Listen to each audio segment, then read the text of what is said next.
माननीय सदस्य श्रीमती संभावी जी।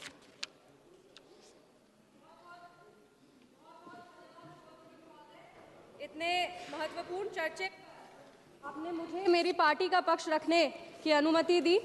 सबसे पहले हम अपनी पार्टी लोक जनशक्ति पार्टी रामविलास और पार्टी के राष्ट्रीय अध्यक्ष श्री चिराग पासवान जी की तरफ से सप्लीमेंट्री डिमांड फॉर ग्रांट 2025-26 का समर्थन करते हैं और चर्चा शुरू करने के पहले अपने यशस्वी प्रधानमंत्री श्री नरेंद्र मोदी जी और हमारी वित्त मंत्री श्रीमती निर्मला सीतारमण जी का आभार व्यक्त करते हैं कि उनकी नीतियों और वित्तीय प्रबंधन का परिणाम है कि आज विश्व स्तर पर लोग उम्मीद से भारत की तरफ देख रहे हैं। ये उनकी नीतियों का परिणाम है कि आज भारत की अर्थव्यवस्था चौथी सबसे बड़ी अर्थव्यवस्था हो चुकी है।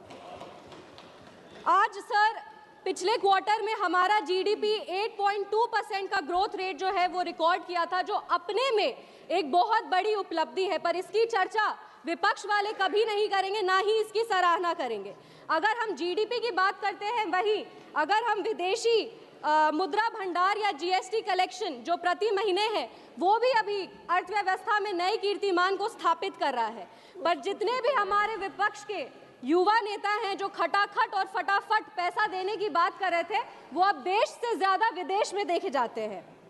अगर हम सप्लीमेंट्री डिमांड फॉर ग्रांट 2025-26 की बात करें तो इसमें लगभग जो पहला बैच रखा गया उसमें 1,32,268 करोड़ रुपए के अतिरिक्त व्यय की अनुमति मांगी गई है। विपक्ष के नेता जो हैं वो बार बार पूछ रहे थे कि सप्लीमेंट्री डिमांड फॉर ग्रांट की क्या आवश्यकता है, बजट तो पेश हुआ था। पर मुझे गर्व होता है ये बोलते हुए कि हमारा लोकतंत्र एक जीवंत लोकतंत्र है और हमारी सरकार एक गतिशील सरकार है जो ना कभी रुकती है और ना ही विकास कार्यों से कभी पीछे हटती है। मुझे गर्व होता है ये बताते हुए कि ये पैसा कहाँ जा रहा है। ये पैसा सारा, ये जितना भी सारा पैसा है वो गरीब, किसान, महिला, युवा, दलित, वंचित, शोषित वर्ग के लिए जा रहा है और उस विकास कार्य के लिए निकाला जा रहा है। ये जो आवंटित राशि है वो पेट्रोलियम और प्राकृतिक गैस मंत्रालय के तहत एलपीजी सब्सिडी की भरपाई के लिए जा रहा है, जिसके लिए लगभग 12,500 करोड़ की भारी राशि दी गई है। गरीबों के गैस कनेक्शन, एलपीजी कनेक्शन के लिए प्रोग्राम कंपोनेंट के तहत 3,178 करोड़ की राशि आवंटित की गई है। अनुसूचित जाति के लिए 302 करोड़ और जनजाति के लिए लगभग 156 करोड़ अलग से रखे गए हैं। अगर हम बात करें एलपीजी सब्सिडी के लिए तो एससी और एसटी वर्ग हेतु क्रमशः 83 करोड़ और 43 करोड़ रुपए का प्रावधान किया गया है।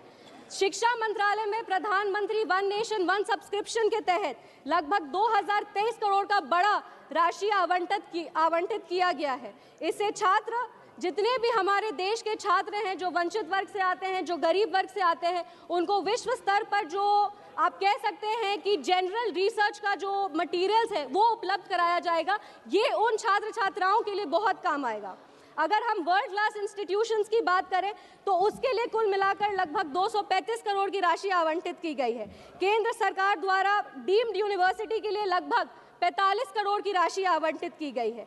ये राशि आवंटित जितने भी पॉलिसी और स्कीम के लिए आवंटित की गई है, ये हमारी जो बेस आधारशिला है, जो विचारधारा है, उसको और मजबूत करता है, जो है अंत्योदय, कि जो विकास का कार्य है वो पंक्ति पर खड़े अंतिम व्यक्ति तक पहुंचे। इसी सदन में एक सांसद महोदया ने पिछले चर्चे में एक बात उठाई थी।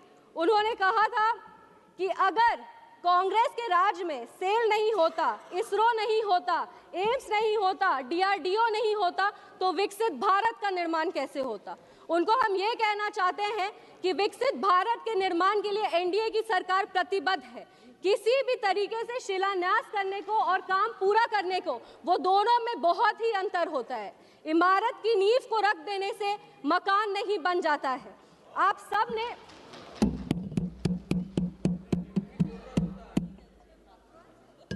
51 साल में आपने मात्र एक एम का निर्माण किया है।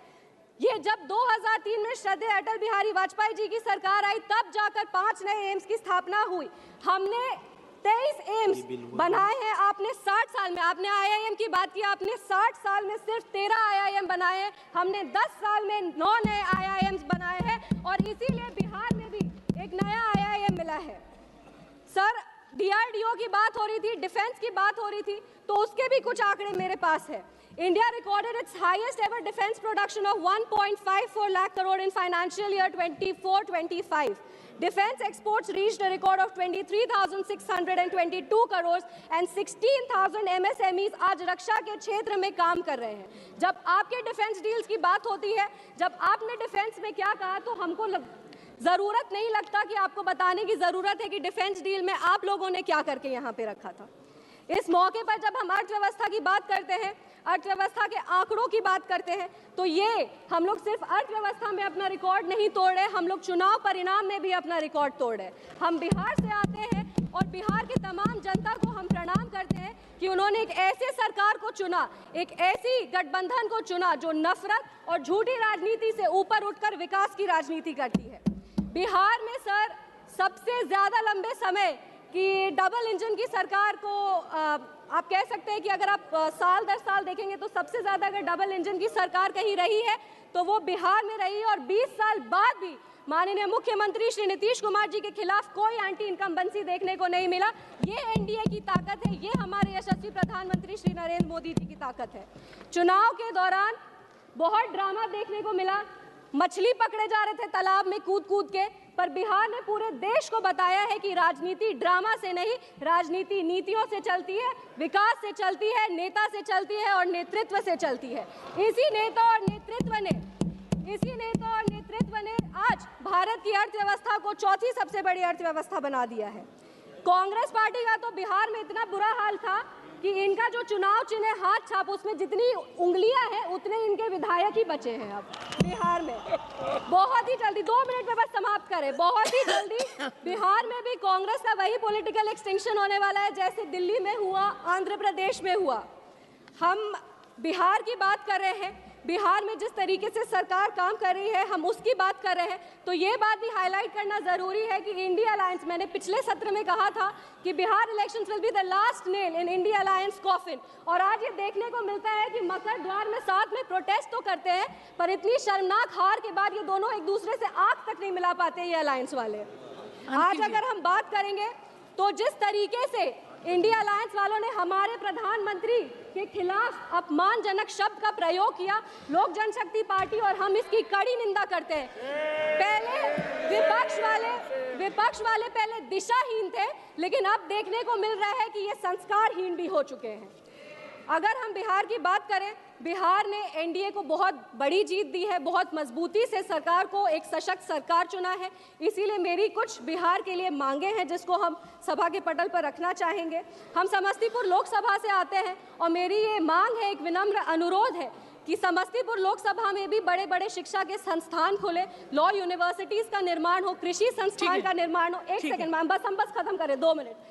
पटना, बिहार में बहुत युवाओं में पोटेंशियल है, एक आप कह सकते हैं टेक्निकल इंडस्ट्री को स्थापित करने का। पटना, समस्तीपुर, भागलपुर जैसे एरियाज़ को नोडल एरियाज़ बना करके यहाँ पे आईटी हब्स का निर्माण हो, आर्टिफिशियल इंटेलिजेंस के लिए यहाँ पे संस्थान बने, आर्टिफिशियल इंटेलिजेंस की यहाँ पे एक आप कह सकते हैं संस्थान जैसे ट्रेनिंग हो, ये सारे संस्थान का यहाँ पे निर्माण हो ताकि हमारा stop migration with through innovation का जो एक मुद्दा है पूरा कर सके। बस 2 पंक्ति में हम श्री सुधाकर सिंह जी, ऑनरेबल मेंबर श्री सुधाकर सिंह, बात को खत्म करना चाहेंगे।